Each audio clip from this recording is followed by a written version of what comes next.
कुछ साइंस होते हैं जिनसे आपको पता चलता है कि डिप्रेशन के सिम्टम्स हैं। मैं आपको थोड़ा सा गाइड भी कर देती हूँ। जैसे मिसाल के तौर पे आपका बच्चा जो काम कर रहा है, ये डिप्रेशन सब में होता है, बच्चों में भी होता है, यंगस्टर्स में, एडल्ट्स में होता है और फिर एल्डरली एज के लोगों में भी होता है। तो जो बेसिक साइंस होते हैं जिनसे आप एवेलुएट कर सकते हैं वो ये है कि जिन एक्टिविटीज़ में आपको इंटरेस्ट है, अब आपको उसमें कोई इंटरेस्ट नहीं है। एक टाइम था कि आपको वॉक करने में या फिजिकल एक्टिविटी में बहुत इंटरेस्ट होता था, अब आपका कोई इंटरेस्ट नहीं है। आप कितना कितना टाइम, कितने कितने घंटे बिस्तर पर लेजी होकर लेटे रहते हैं।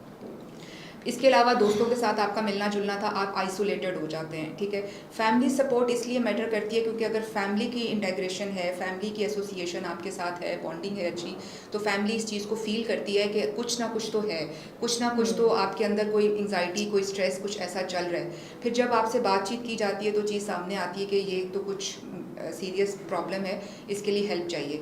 और बाज़ दफ़ा ऐसा होता है पेरेंट्स ले भी आते हैं, लेकिन उसके बाद जब उनमें कुछ चेंजेस देखते हैं कि 2-3 सेशंस के बाद कोई रिकवरी आना शुरू हुई है, तो आपने जैसे फैमिली सपोर्ट की बात की, तो वो सेशंस को पूरे एसओपीज़ के साथ कंप्लीट नहीं करते।